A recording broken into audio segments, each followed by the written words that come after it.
नमस्कार बच्चों। आज हम बात करने वाले हैं प्रश्नावली 3.3 की।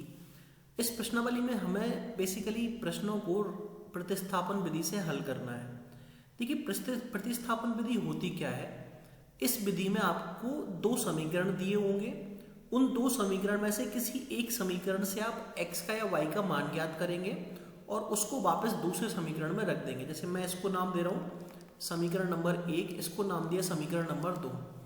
अब समीकरण 1 से आप चाहे तो समीकरण 1 से ले सकते हैं या समीकरण 2 से। x प्लस वाई बराबर 14, सो y बराबर 14, इसका पक्षांतरण करें तो 14 माइनस एक्स को समीकरण 2 में रखने पर क्या होगा, x माइनस वाई की जगह 14 माइनस एक्स बराबर 4।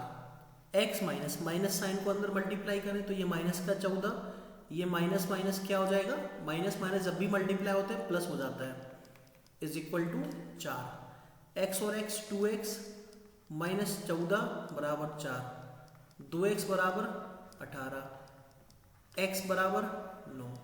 अब ये जो x बराबर 9 आया, इसको वापस से हम यहाँ पुट करेंगे इसमें। सो x बराबर 9 को समीकरण 1 में रखने पर आप चाहे तो 1 में रख सकते हैं, चाहे तो 2 में, कोई फर्क नहीं पड़ेगा। x बराबर 9 है तो 9 प्लस वाई बराबर 14, y बराबर पक्षांतरण कर दिया 14 माइनस 9, यानी y बराबर आ गया 5। तो इस समीकरण का हल है, इस समीकरण का हल है x बराबर 9, y बराबर 5। उम्मीद करता हूं आपको ये समझ में आया होगा। अब हम प्रश्न क्रमांक 1 के सेकेंड पार्ट पे आते हैं। इसमें दिया हुआ है s माइनस टी बराबर 3, s बटे 3 प्लस टी बटे 2 बराबर 6। तो देखो यहाँ पर हमें कंफ्यूज नहीं होना है कि सर वहाँ पे x y था, यहाँ पे s और t आया। दोनों में से कुछ भी हो सकता है, s हो सकता है, t हो सकता है, जो भी लेना चाहिए, u भी ले सकता है, जो भी बोले कोई दिक्कत नहीं होनी चाहिए हमें। तो समीकरण 1 से हम यहाँ पर क्या करें, प्रतिस्थापन करते हैं। समीकरण 1 से s माइनस टी बराबर 3, सो s बराबर, इसको अगर पक्षांतरण करेंगे तो t प्लस 3 हो जाएगा। अब ये जो s है, s का मान समीकरण 2 में रखने पर, समीकरण 2 में रखने पर इस मान को हम समीकरण 2 में रख देते हैं। क्या मिलेगा, t plus 3 divide by 3 plus t by 2 बराबर 6। इसको हम हल करते हैं तो हमने यहाँ पर एलसीएम लिया, एलसीएम आ गया 6। तो अगर एलसीएम 6 आया तो 3 दूनी 6, यानी यहाँ पर 2 का गुणा होगा, फिर 2 इंटू 3 6, यानी यहाँ पर 3 का गुणा होना चाहिए। तो इस तरीके से आएगा। सो 2, अब 2 का गुणा यहाँ पे, फिर यहाँ पे कितना, 2 इंटू 3 6 प्लस 3t बटे 6 बराबर 6 बटे 1। यहाँ पर हम क्रॉस मल्टीप्लीकेशन वज्र गुणन कर देते हैं तो ये बन जाएगा 2 और 3 5t, इन दोनों को जोड़ दिया हमने, प्लस का 6 बराबर, ये इधर गुणा होगा तो 36। तो 5t बराबर 36, प्रतिस्थापन करेंगे तो यहाँ जाएगा माइनस का 6, 5t बराबर 30। अब इधर 5 से भाग दे दें, सो t बराबर आ जाएगा 6, 6 पंचे 30, t बराबर 6। t बराबर 6 समीकरण 1 में रखने पर, समीकरण 1 में रखने पर क्या बनेगा, s माइनस 6 बराबर 3, पक्षांतरण करें तो s बराबर 6 प्लस 3 बराबर 9। इस तरीके से हमें s का मान ज्ञात होगा। इसके हम थर्ड पार्ट पे आते हैं। देखिए दोस्तों, ये प्रश्न क्रमांक 3 है। इसको अगर हम ध्यान से देखें तो 3 3 त्रिका 9, 1 1 इंटू 3 3 3 3 9, 3 त्रिका 9। मतलब हमें एक चीज तो समझ में आ रही है कि यहां पर हम देखें, यदि इन समीकरणों को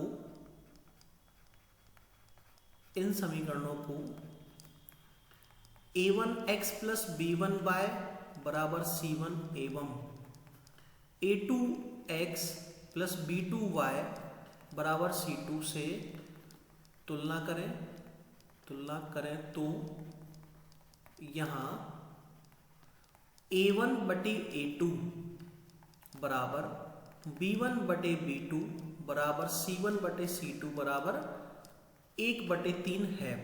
आप देख सकते हैं A1 बराबर कितना आ रहा है 3, A2 बराबर 9, सिमिलरली B1 बराबर -1, B2 बराबर -3, C1 बराबर 3, C2 बराबर 9।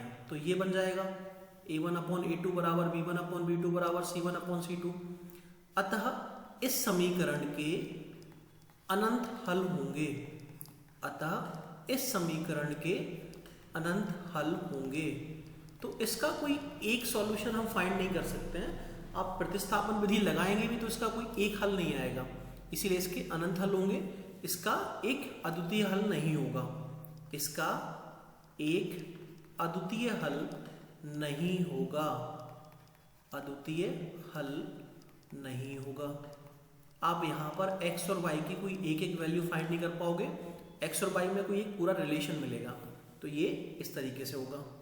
हाँ, अब आपके दिमाग में आ सकता है कि सर ये हमें कैसे पता लगेगा। तो देखो, पता कुछ नहीं करना है, आपको करना ये है कि थोड़ा सा ऑब्जर्वेशन रखें। मान लो आप इसको सॉल्व कर भी देते हैं, मान लो कि हम इसको प्रतिस्थापन से सॉल्व कर दें, तो क्या मिलेगा हमें। यहाँ से देखें 3x बराबर, इसको मैंने माना 1, इसको माना 2, तो समीकरण 1 से 3x बराबर y को यहाँ ले आए तो y प्लस 3 को समीकरण 2 में रखने पर, को समीकरण 2 में रखने पर क्या मिलेगा यहाँ पर हमें देख लेते हैं 9x। अब 3x की जगह पुट करना है आपको, तो यहाँ पर हम क्या लिखें 3 × 3x माइनस 3y बराबर 9। सो 3 इंटू यहाँ पुट करना 3x की जगह y प्लस 3 माइनस 3y बराबर 9, 3y प्लस 9 माइनस 3y बराबर 9, 3y कट गया, 9 बराबर 9, जो कि हमेशा होता है। तो आप देख सकते हैं ये हमेशा है, मतलब यहाँ पे x और y आप कुछ भी पुट करते रहो, इसका मतलब इसके अनंत हल होंगे। तो बच्चों, इसके बाद ये 5वां सवाल है। अब देखो, इसको दो तरीके से कर सकते हैं। मैं यहाँ पे दो पार्ट कर दे रहा हूँ, आपको जो ठीक लगे आप करिएगा। देखिए, सारे के सारे दशमलव में एक अंक पे हैं। तो एक तो ये हो सकता है कि आप दोनों समीकरणों को 10-10 से गुणा कर दो और फिर हल कर दो। अगर मैं यहाँ पे 10-10 से गुणा करता हूँ तो 10 से गुणा करने पे 0.2 में 10 का गुणा यानी 2x प्लस 3y 0.11 अंक पे खिसक जाएगा। यहाँ पर 4x, यहाँ पर 5y बराबर 23। ये दो समीकरण आ गए। अब तरीका वही है, हमें प्रतिस्थापन विधि लगानी है। यहाँ पर ये फर्स्ट है, यहाँ पर ये सेकंड है। प्रतिस्थापन विधि लगाना है तो क्या करें, समीकरण 1 से कितना मिला 0.2x बराबर 1.3 माइनस 0.3y। सो x बराबर 1.3 माइनस 0.3y बटे 0.1। समीकरण 2 में रखने पर, समीकरण 2 में रखने पर इसको हम समीकरण 2 में रख देते हैं। क्या मिलेगा हमें यहाँ पर 0.4 x की जगह 1.3 माइनस 0.3y बटे 0.1 प्लस 0.5y बराबर 2.3। अब देखो, ये भी एक अंक पे दशमलव है, ये भी एक अंक पे दशमलव है, तो ये आपने काट दिए। और 1 से 4 तो 4 बार ही कटेगा।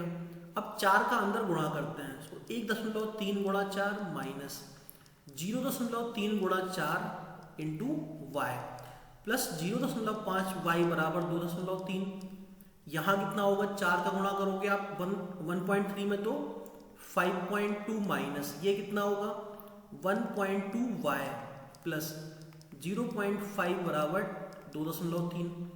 5.2 माइनस 2.3 बराबर ये कितना हुआ 0.7 वाई। यहाँ पर आप इनको घटाओगे तो 0.7 ऋणात्मक का बचेगा, दाहिने हाथ तरफ लेके जाएंगे तो धनात्मक। 5.3 में 2.3 हमने घटाया, कितना बचेगा यहाँ पर, ये बचेगा 2.9 बराबर 0.7 वाई। सो वाई बराबर 2.9 बटे 0.7, 10 का ऊपर नीचे गुणा करेंगे तो 29/7। अब इस 29/7 को आप समीकरण में रख सकते हो। अब हम इसको दूसरे तरीके से हल करते हैं। इसमें क्या होगा, कुछ नहीं, वही समीकरण 1 से समीकरण 1 से प्रतिस्थापन करेंगे हम। 2x प्लस 3y बराबर 13। सो 2x बराबर 13 माइनस का 3y, x बराबर 13 माइनस 3y बटे 2। अब यहां पर देखें, यहां कितना होगा, यहां पर हो जाएगा दोस्तों, यहां पर ये 0.2 आना था, मैंने 0.1 कर दिया था, इसको आप थोड़ा सा करेक्ट कर लीजिएगा। 0.2 है तो आप कट करोगे तो ये 2 बार कट होगा यहाँ पे, तो ये 2 आएगा, यहाँ पर भी 2 आएगा। अब इसको हम आगे सॉल्व कर लेते हैं। तो ये 2.6 माइनस ये होगा 0.6y प्लस 0.5y बराबर 2.3। अब इसको हम आगे हल करें तो पक्षांतरण कर लेते हैं। 2.6 माइनस 2.3 बराबर, इस साइड 0.6 जाएगा तो धनात्मक हो जाएगा और 0.5 ऋणात्मक, y दोनों में है, कॉमन लिया। यहाँ बचेगा 0.3 बराबर 0.1y, सो y बराबर 3। 10 का अगर दोनों तरफ गुणा करेंगे तो y बराबर 3 आ जाएगा। अब यहाँ पर आते हैं हम, यहाँ पर क्या होगा एक बार इसको देख लें। देखिए x बराबर आ गया 13 माइनस 3y बटे 2। इसको समीकरण 2 में रखने पर, समीकरण 2 में रखने पर क्या होगा, 4x था तो 4 इंटू एक्स की जगह 13 माइनस 3y बटे 2 प्लस 5y बराबर 23। 2 से कैंसिल किया तो 26 माइनस 3 दूनी 6y प्लस 5y बराबर 23। तो ये हो गया 26 माइनस यहाँ पर y प्लस 23 बराबर 23 आएगा। अब आगे देखें, इस 23 को यहाँ ले आते हैं तो 26 माइनस 23, y को उधर ले जाते हैं तो हमें मिलेगा y बराबर 26 माइनस 3 यानी 3। अब y 3 आया तो इसको x में हम पुट कर देते हैं। तो समीकरण 1 में y बराबर 3 रखने पर क्या मिलेगा हमें, 2x प्लस 3 गुणा 3 बराबर 13। सो 2x प्लस 9 बराबर 13, 2x बराबर 13 माइनस 9। आगे हल करें तो ये बनेगा 2x बराबर 4 यानी x बराबर 2। तो इसका हल आया x बराबर 2, y बराबर 3। यहाँ पर भी आप इसी तरीके से कर सकते हैं, y बराबर 3 को यहाँ पे रख दीजिए, 0.2x प्लस 0.3y इंटू 3 बराबर 1.3, 0.2x प्लस 0.9y बराबर 1.3। सो 0.2x बराबर, आगे देखें तो आगे कितना होगा, तो y बराबर 3 पुट करें, 0.2x प्लस 0.3y बराबर 1.3 में। सो 0.2x प्लस 0.3 इंटू 3 बराबर 1.3। सो 0.2x प्लस 0.9 बराबर 1.3, 0.2x बराबर 1.3 माइनस 0.9। कैसे पक्षांतरण किया, सो 0.2x बराबर 0.4, तो x बराबर 0.4 बटे 0.2 यानी x बराबर 2। इस तरीके से हम हल कर सकते हैं। मैं आपको सलाह दूंगा कि आप इस तरीके से करिए, दशमलव में आप कंफ्यूज हो सकते हैं, ये तरीका ज़्यादा बेटर है। ठीक है, तो अब हम अगले प्रश्न पे चलते हैं। अब हम अगला प्रश्न हल करते हैं। यहाँ देखें तो ये हमारा समीकरण 1 हो गया और ये समीकरण 2 है। तो समीकरण 1 से क्या हुआ, √2x बराबर माइनस का √3y यानी x बराबर माइनस का √3 बटे √2y। इसको समीकरण 2 में रखने पर, समीकरण 2 में प्रतिस्थापित करने पर, ऐसे भी लिख सकते हैं, ये ज़्यादा सही है। प्रतिस्थापित करने पर क्या मिलेगा, देखें यहाँ से √3 x की जगह माइनस का √3 बटे √2, यहाँ पे y माइनस का √8y बराबर 0। √3 इंटू √3 तो माइनस, रूट के अंदर 3 into 3 divided by √2y minus √8y बराबर 0। अब देखो यहाँ पर मैं लघुत्तम ले लेता हूँ, लघुत्तम में कितना आएगा, √2 आ जाएगा। तो यहाँ कितना हुआ आगे देखें, या पूरे को हम √2 से मल्टीप्लाई कर देते हैं, ये कहना ज़्यादा सही होगा। तो यहाँ देखो रूट के अंदर 3 गुणा 3 है, तो ये बाहर आ गया, माइनस यहाँ कितना बनेगा, √2/16, √2 अंदर जाएगा तो √16 बराबर 0। अब √2 का जब 0 में गुणा हो जाएगा तो हमारे पास आएगा -3y, √16 मतलब -4y बराबर 0। तो यहाँ पर देखें -7y बराबर 0, यानी y बराबर 0। y बराबर 0 को आप समीकरण 1 या 2 किसी में भी रख दो, तो समीकरण 2 में रख देते हैं, हर बार 1 में रख रहे थे तो इस बार 2 में रख देते हैं। समीकरण 2 में y बराबर 0 रखने पर क्या होगा, √3x माइनस √8 × 0 बराबर 0, √3x बराबर 0, तो x बराबर 0। इस तरीके से हम हल कर सकते हैं। अब हम अगले प्रश्न पे आते हैं। अब हम प्रश्न क्रमांक 1 के 6वें पार्ट में आते हैं। यहाँ पर भी अगर हम देखें तो थोड़ा सा अजीब है, यहाँ पर बटे में आ रहा है, यहाँ पे 2 है 3 है। तो मैं आपको सलाह दूंगा कि आप पहले इन दोनों को एलसीएम लेके सॉल्व करो और फिर आप आगे समीकरणों को सॉल्व करो, क्योंकि उसमें सिंप्लीफाई हो जाएगा, आपकी कैलकुलेशन बच जाएगी। कैसे देखते हैं हम इसको। अगर हम सॉल्व करें तो समीकरण 1 को सॉल्व करते हैं पहले। समीकरण 1 से 3x/2 माइनस 5y/3 बराबर -2। एलसीएम कितना आएगा, 3 और 2 का एलसीएम 3 दूनी 6, यहाँ पर 6 आ जाएगा। अब देखो 2 गुणा 3, यानी यहाँ पर किसका मल्टीप्लाई करेंगे, 3 का, 3 दूनी 6, तो यहाँ पर 2 का मल्टीप्लाई यानी 2 गुणा 5 बराबर -2। तो ये हो गया 9x माइनस 5 दूनी 10 y बराबर, अगर आप यहाँ पर वज्र गुणन करोगे तो यहाँ गुणा हो जाएगा, इसको नाम दे दिया समीकरण नंबर 3। इसी तरीके से इन दोनों को देखें, x/3 प्लस y/2 बराबर 13/6। यहाँ पर अगर एलसीएम लें तो 6, ये बनेगा कितना, यहाँ पर 3 दूना 6 यानी कि 2x, 2 × 3 2 × 3 यानी कि 3y आएगा यहाँ पर। अब देखो ये 6 से 6 कट सकता है, सो 2x प्लस 3y बराबर 13, इसको नाम दे दिया समीकरण नंबर 4। तो अब 3 और 4 को हल कर दो, वही आंसर आएगा, या 1 और 2, कोई खास फर्क पड़ने वाला यहाँ पर नहीं है। ये समीकरण 1 है, ये समीकरण 2 है। अब थोड़ा सा हम आगे चलें तो मैं आपको यहाँ पे आपको यही बोलूँगा कि आप समीकरण नंबर 3 और 4 को हल करिए। तो इससे हम क्या लिख सकते हैं, 9x बराबर, पक्षांतरण किया तो ये इधर जाएगा, को समीकरण 4 में रखने पर, समीकरण 4 में रखने पर क्या मिलेगा हमें यहाँ से देखें 9x बराबर, तो x भी चाहिए अभी, तो x बराबर 10y माइनस 12/9, इसको हम रख देते हैं यहाँ पर। देखते हैं क्या मिलेगा, 2 × 10y माइनस 12/9 प्लस 3y बराबर 13। इसको आगे हल करें तो हमें फिर से एलसीएम की जरूरत पड़ सकती है। तो यहाँ पर एलसीएम ले लिया हमने, कितना आएगा 9, और यहाँ पर 1 है तो 9 और 1 का एलसीएम 1 ही होता है।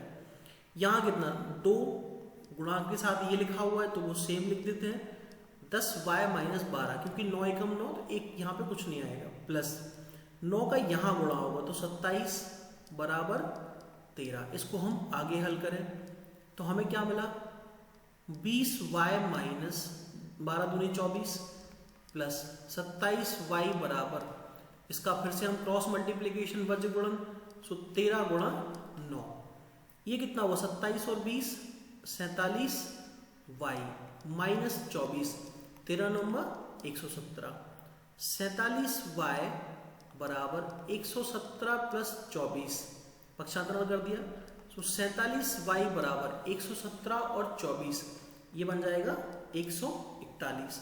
आप अगर यहाँ पर लिखो तो y बराबर फिर से पक्षांतरण किया तो ये 3 बार कटेगा, तो y बराबर आ गया 3। इसको पुट कर दें यहाँ पर, इसमें y बराबर 3 रखने पर, क्योंकि x का मान यही है y के टर्म्स में, क्या बनेगा, x बराबर 10 गुणा 3 माइनस 12/9, सो x बराबर 30 माइनस 12/9, x बराबर 18 12/9 यानी x बराबर कितना आया 2। ये इसका आंसर है। क्या x बराबर 3 और y बराबर x बराबर 2 और y बराबर 3, ये इसका हल है। इस तरीके से हमें करना है। तो दोस्तों अगला प्रश्न है 2x + 3y बराबर 11 और 2x - 4y बराबर -24, इन दोनों को हल करना है। फिर इन दोनों को हम इसमें जब रखेंगे तो m का एक मान मिलेगा जिसको हमें ज्ञात करना है। तो देख लेते हैं 2x + 3y बराबर 11, ये हमारा समीकरण 1 है। फिर 2x - 4y बराबर -24, ये समीकरण 2 है। समीकरण अब की बार हम 2 से ले लेते हैं। 2 से क्या हुआ 2x - 4y बराबर -24, पक्षांतरण कर दें 2x बराबर 4y - 24। अब देखो यहाँ पे 2x लिखा हुआ है तो हम डायरेक्ट 2x की वैल्यू ले लेते हैं। को समीकरण 1 में रखने पर इसको हम समीकरण 1 में रख देते हैं। आप चाहे तो उल्टा कर सकते थे, 1 से मान निकाल कर 2 में रख दें, कोई फर्क नहीं पड़ेगा। दोनों तरीके सही है, दोनों ही, कोई दिक्कत नहीं है। तो ये कितना हुआ 2x की जगह 4y - 24 प्लस 3y बराबर 11। तो 4y - 24 प्लस 3y बराबर 11। तो यहाँ कितना हुआ 4 और 3 7y बराबर 24 प्लस 11, तो 7y बराबर 35, यानी y बराबर कितना हुआ 5। तो इस तरीके से इसको हम हल कर सकते हैं। y बराबर 5 को आप यहाँ पर रख दीजिए। सो y बराबर 5, अब यहाँ पे मैं आगे ले लेता हूँ को समीकरण 2 में या 1 में, जिसमें आपको ठीक लगे रख सकते हो। मैं रखने पर देखते हैं क्या मिलेगा। इसमें रखने पर होगा 2x - 4 × 5 बराबर -24। 2x बराबर, अब यहाँ पर देखें तो ये 20 बना, माइनस का है तो इस साइड जाएगा, तो माइनस का 24 धन का 20। 2x बराबर -4 यानी x बराबर -2। तो हमारा जो हल आया वो क्या आया x बराबर -2 और y बराबर 5। इस समीकरण के हल की बात करें तो x बराबर -2 और y बराबर 5, तो इसमें हम रख देते हैं। तो x बराबर -2 y बराबर 5 रखने पर यहाँ पर x बराबर -2 एंड y बराबर 5, इसको यहाँ पर रखते हैं। सो y बराबर mx + 3 है, 5 बराबर -2m + 3, सो 5 - 3 बराबर -2m। आगे लिखें सो 2 बराबर -2m, m बराबर -1, ये इसका उत्तर है। तो दोस्तों अब हम आते हैं प्रश्न क्रमांक 3 की तरफ। इसका पहला पार्ट है 2 संख्याओं का अंतर 26 है, एक संख्या दूसरी संख्या की 3 गुनी है, उन्हें ज्ञात कीजिए। तो माना कि संख्याएं क्या मान लें x और y, संख्याएं x और y हैं, ठीक है भाई। तो क्या दिया हुआ है दोनों का अंतर, यानी x - y बराबर 26, एक संख्या दूसरी संख्या की 3 गुनी है। अब देखो यहाँ पर आपको सोचना पड़ेगा कि अगर ये दोनों का अंतर हमने धनात्मक लिया है तो कौन सी संख्या बड़ी होना चाहिए x, यानी x बराबर 3 टाइम्स ऑफ y। ये हमारा समीकरण नंबर 1 है, समीकरण नंबर 2 है। तो x का मान अब तो यहाँ पे सीधे सीधे मिल गया, तो x बराबर 3y समीकरण 1 में प्रतिस्थापित कर दो। प्रतिस्थापित करने पर क्या मिलेगा हमें, x मतलब 3y - y बराबर 26, 2y बराबर 26, y बराबर 13, ये इसका आंसर है।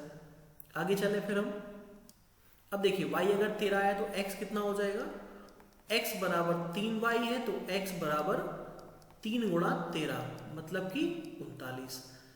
अब हम इसका प्रश्न क्रमांक 2 देखते हैं। तो दोस्तों अगला प्रश्न है 2 संपूरक कोणों में से बड़ा कोण छोटे कोण से 18 डिग्री अधिक है, उन्हें ज्ञात कीजिए।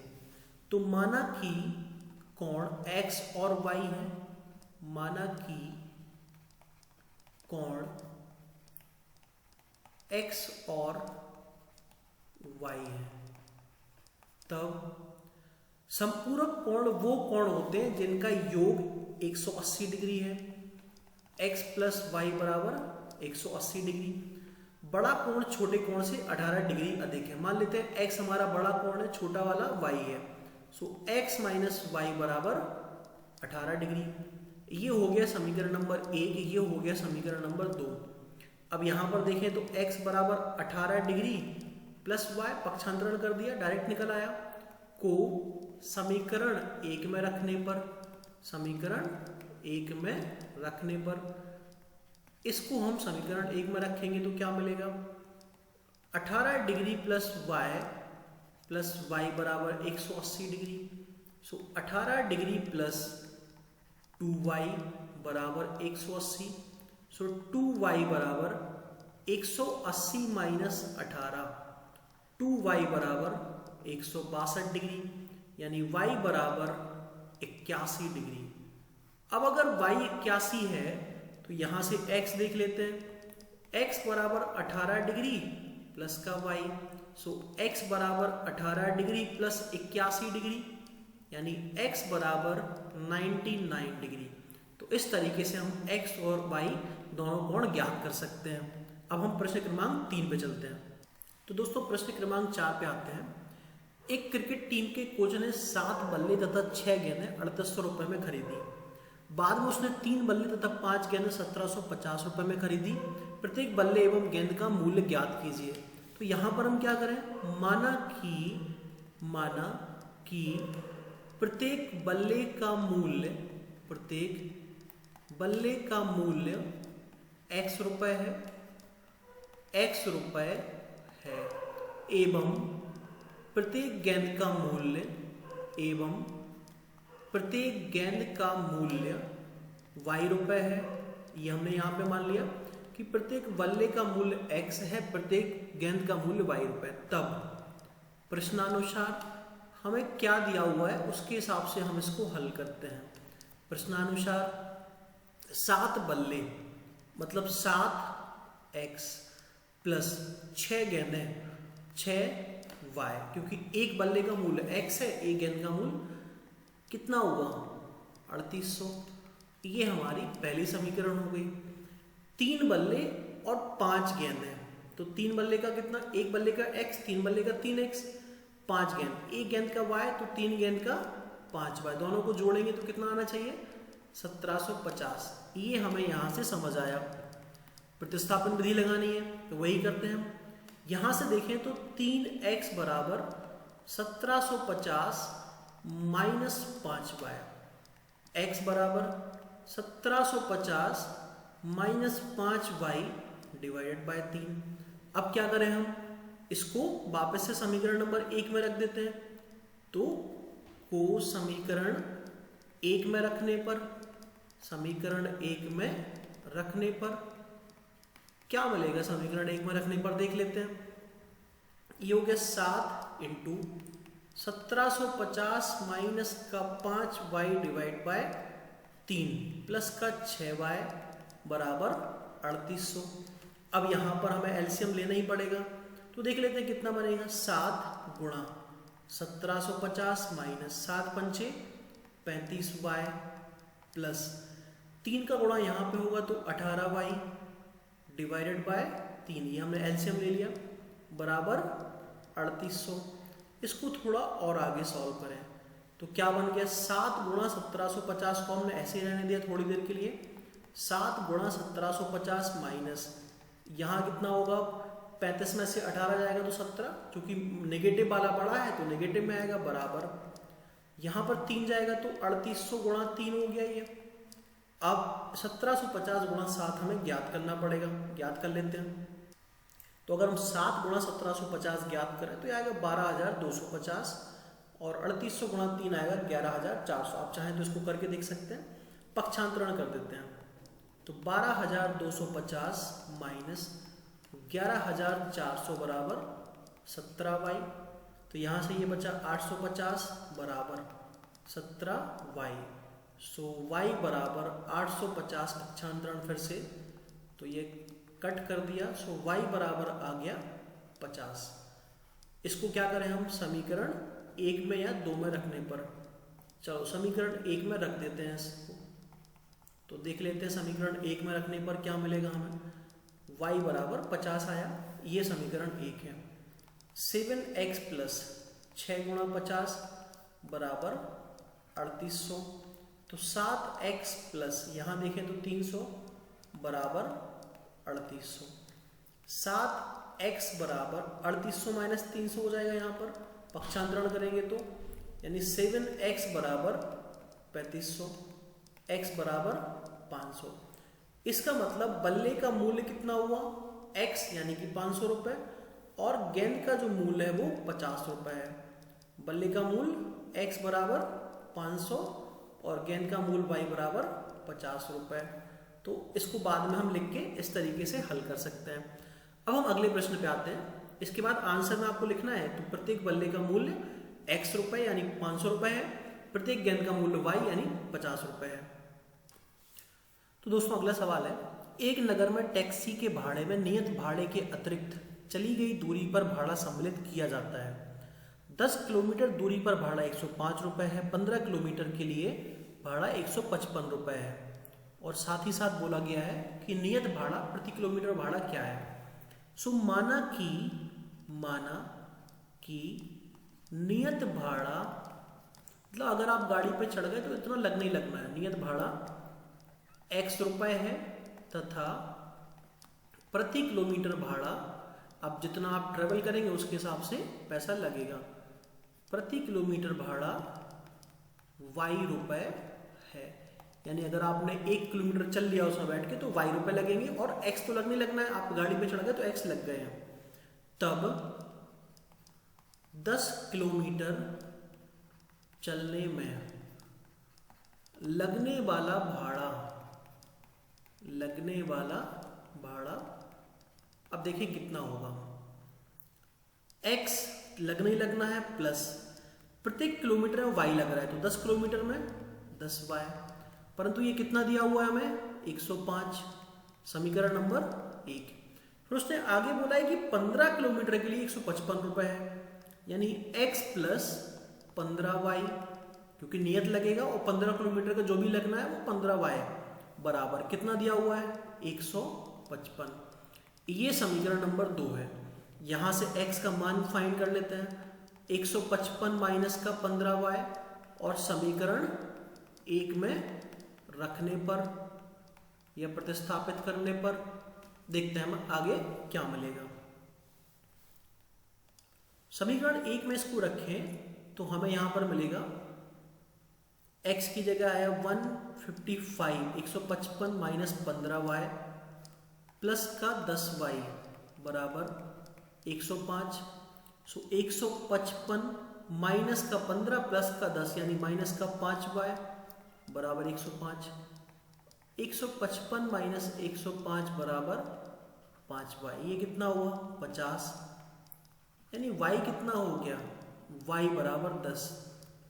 अब y बराबर 10 को अगर यहाँ पुट करें हम तो क्या मिलेगा, समीकरण 1 में आप चाहो 1 की जगह 2 में रखो, आंसर सेम आएगा। 1 में रखने पर देख लेते हैं कितना मिलेगा, x प्लस 10 गुणा 10 बराबर 105। सो x प्लस 100 बराबर 105।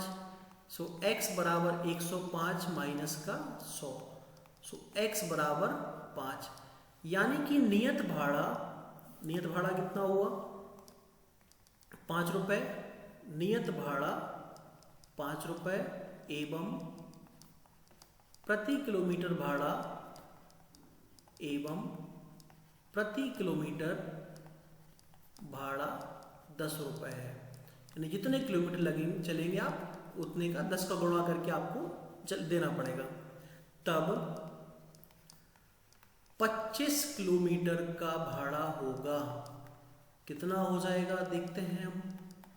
देखिए सबसे पहले तो आपको नियत भाड़ा देना पड़ेगा, तो x प्लस हर किलोमीटर का आपको y रुपये देना है, तो इतना हो जाएगा, यानी कि 5 प्लस 25 गुणा 10 यानी 5 प्लस 250 बराबर 255 रुपये।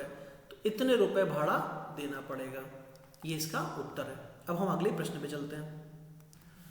तो बच्चों प्रश्न क्रमांक 5 है, यदि किसी भिन्न के अंश और हर दोनों में 2 जोड़ दिया जाए तो वह 9/11 हो जाती है। यदि अंश व हर दोनों में 3 जोड़ दिया जाए तो वह 5/6 हो जाती है। भिन्न ज्ञात कीजिए। तो यहाँ पर क्या माने हम, देखो अंश और हर यही 2 हैं और तो कुछ है नहीं। तो माना कि भिन्न के अंश या भिन्न का अंश x एवं हर y है, तब प्रश्नानुसार क्या होगा आगे देखते हैं। प्रश्नानुसार ये होगा कि अंश व हर दोनों में 2 जोड़ दिया जाए, यानी x/2 y/2। तो ये आ रहा है 9/11 के बराबर। अभी जो भिन्न थी वो x/y थी, अब आपने अंश में भी 2 जोड़ दिया, हर में भी 2 जोड़ दिया, तो आपके पास भिन्न 9/11 आ गई। इसको हमने नाम दिया समीकरण 1। थोड़ा सा इसको सॉल्व कर लेते हैं, फिर नाम देंगे, ज़्यादा सही रहेगा। तो इसको हम थोड़ा सा सॉल्व कर लेते हैं, सिंप्लीफाई कर लेते हैं कि क्या बनेगा, फिर हम आगे चलते हैं। तो देखिए यहाँ पर हम वज्र गुणन क्रॉस मल्टीप्लाई करें तो ये 11 यहाँ मल्टीप्लाई होगा, 11 गुणा x+2 बराबर 9 गुणा y+2। सो 11x + 22 बराबर 9y + 18। सो 11x 9y को यहाँ पक्षांतरण करते हैं, y को यहाँ ले आते हैं, तो प्लस का है तो ऋणात्मक, 18 22 प्लस का है तो ऋणात्मक। सो 11x - 9y बराबर -4। इसको हमने समीकरण नंबर 1 नाम दिया। अब हम चलते हैं समीकरण नंबर 2 पर। उसने क्या बोला है कि यदि अंश और हर दोनों में 3 जोड़ दिया है, मैंने अंश में 3 जोड़ा बटे हर में 3 जोड़ा, तो ये जो भिन्न है वो 5/6 बन जाती है। फिर से वही वज्र गुणन, तो 6 गुणा x + 3 बराबर 5 गुणा y + 3। तो ये कितना हुआ, 6x + 18 बराबर 5y + 15। तो 6x - 5y बराबर 15 - 18। इसको यहाँ पक्षांतरण किया, इसको यहाँ, तो जो धनात्मक है वो ऋणात्मक हो जाएगा। तो 6x - 5y बराबर -3। अब यहाँ सर हम या तो x को ज्ञात कर लें या y को ज्ञात कर लें।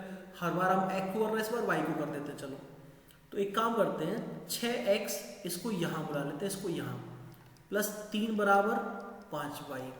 सो 6x/3 बटे 5 बराबर y। ये मान हम कहाँ रखें, समीकरण 1 में रखने पर। तो इसको हम समीकरण 1 में रख देते हैं।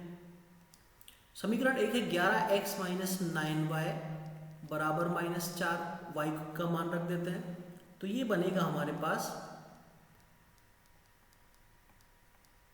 11x - 9 गुणा 6x + 3 बटे 5 और बराबर -4। यहाँ पर फिर से हम एलसीएम ले लें, तो एलसीएम तो आएगा 5 का यहाँ गुणा, क्योंकि इसके बटे में 1 है। सो 55, 11 × 5 55 माइनस 9 × 6x + 3 बराबर -4 बटे में 1 वज्र गुणन कर देते हैं। तो वज्र गुणन में हमें मिलेगा यहाँ पर 55x 9 × 6 9 × 6 54, 54x माइनस 9 का 3 में तो 27 बराबर 5 × 4 -20। तो 55 - 54 x बचा, -27 बराबर -20। पक्षांतरण करेंगे तो 27 - 20, x बराबर 7। अब x बराबर 7 को आप समीकरण नंबर 1 में या 2 में रख दीजिए। समीकरण 1 में रखने पर क्या था, समीकरण 1 अभी लिखा हमने ऊपर, ये रहा समीकरण 1, रख देते हैं। सो 11 × 7 माइनस 9 × y बराबर -4, 11 × 7 = 77 माइनस 9y बराबर -4। पक्षांतरण कर दें तो 77 प्लस इस साइड 4 आएगा, उस साइड ये गया, तो पक्षांतरण में ऋणात्मक वाला धनात्मक हो जाएगा। 81 बराबर 9y। 9 9 81, तो y बराबर 9, इसको हमने कैंसिल कर लिया। तो इस तरीके से इसका जो उत्तर है x बराबर 9, सॉरी y बराबर 9 और x बराबर 7। हमसे पूछा है भिन्न क्या होगी, तो भिन्न बराबर अंश बटे हर बराबर अंश कितना था x बटे y बराबर 7 बटे 9, ये इसका उत्तर है।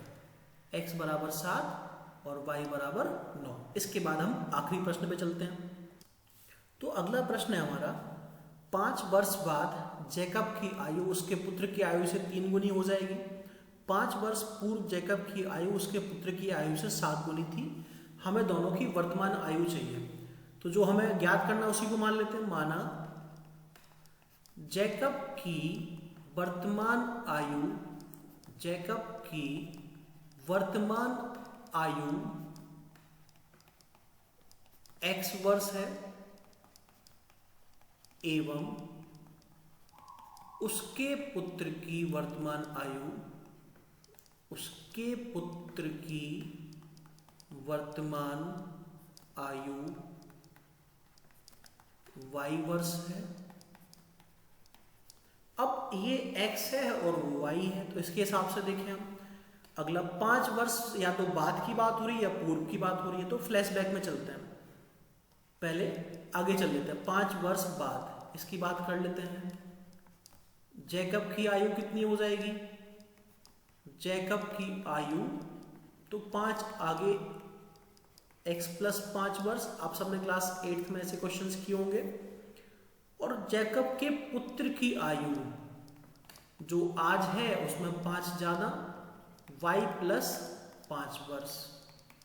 तब प्रश्नानुसार क्या दिया हुआ है हमें कि जैकब की आयु इस 5 वर्ष बाद उसके पुत्र की आयु से 3 गुनी है, यानी कि x प्लस 5 बराबर 3 इंटू वाई प्लस 5। सो x प्लस 5 बराबर 3y प्लस 15। पक्षांतरण कर दें, सो x माइनस 3y बराबर 15 माइनस 5, x माइनस 3y बराबर 10।